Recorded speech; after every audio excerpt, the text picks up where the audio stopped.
Hello again. We're not doing a proper video on this car, but that's because I have a bit of limited time with it, and it's a very, very cool car. So the owner has graciously given us a bit of time, and something's better than nothing. So some of you will be looking at this, and you will be arguing whether or not this is an Elise or an Exige.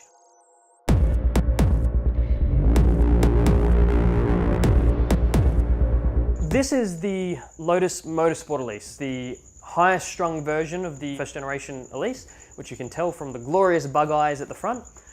And in a way, it's also the first version of the Lotus Exige. I kind of refer to it as the Lotus Exige Mark 0 because this is the chassis that the Lotus Exige Mark 1 was based off. But the Exige was nowhere near as strung out as this car was, because this car is a race car.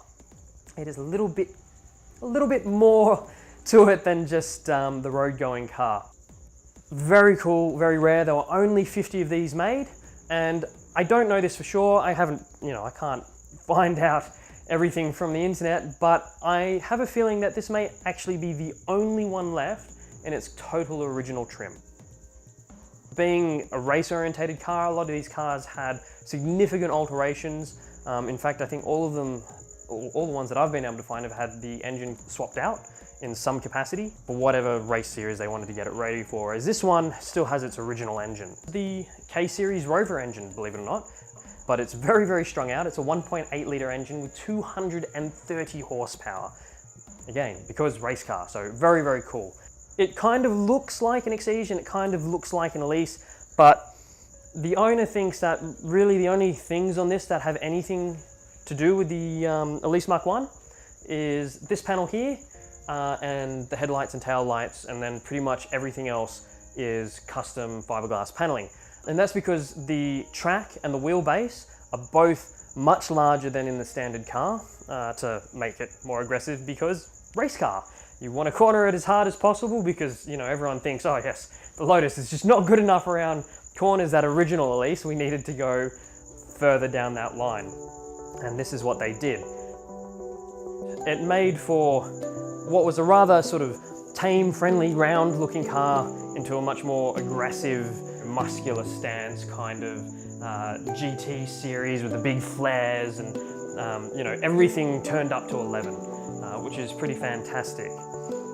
And there's a lot of sort of quirky things which I really love about this car, but one of them I just have to start with is because it's become a real thing with your exhaust, that if you're going to rice the crap out of your car, you have to be able to fist the exhaust.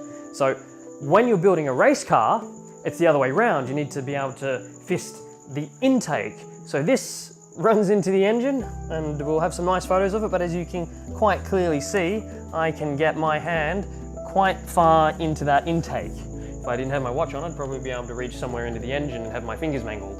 But it is an absolute weapon,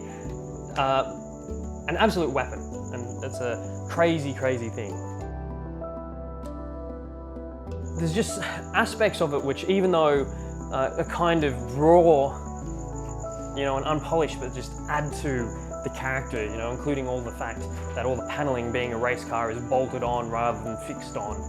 It gives it that kind of aggressive mechanical look.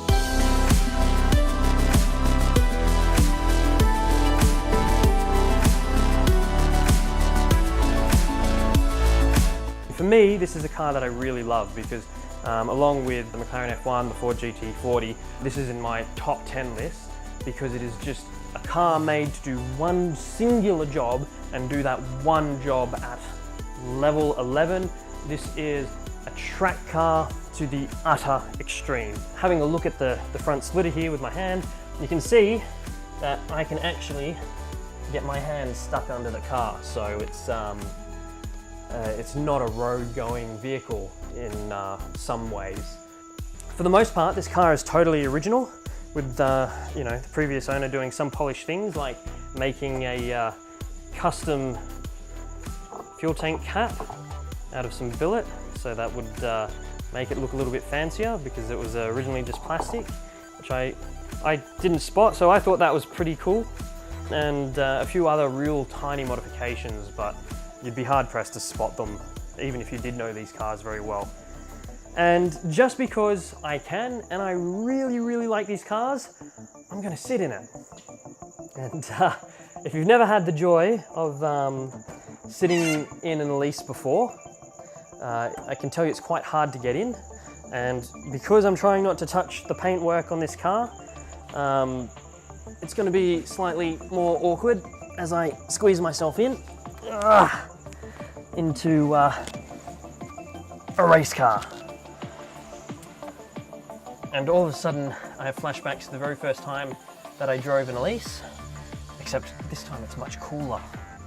And it's a shame that we can't take something like this out on the road easily, but very appreciative to even have a chance to see something as rare as this, with most of them, you know, being heavily modified or trashed on the track or lost through, you know, the general wear and tear that happens on a racetrack.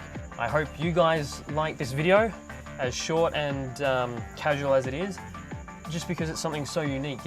This is the car that the Lotus Elise and the Exige are the car that brought Lotus into its maiden profit since its founding. So this is very special in Lotus's history. I think for a lot of people who have their first exposure to a raw sports car with, you know, there's things like the GT86 and the new MX-5s and stuff like that, which for modern reasons, for comfort and things like that, are more GTs. And I think the Elise is probably one of the only true sports cars that remain, in that they're a properly lightweight, minimal comforts, or in the case of this one, no comforts. It's just about driving, and I think that's something that's rare, something that's been lost just because of the natural progress of time and technology, but I got to see one, so yeah.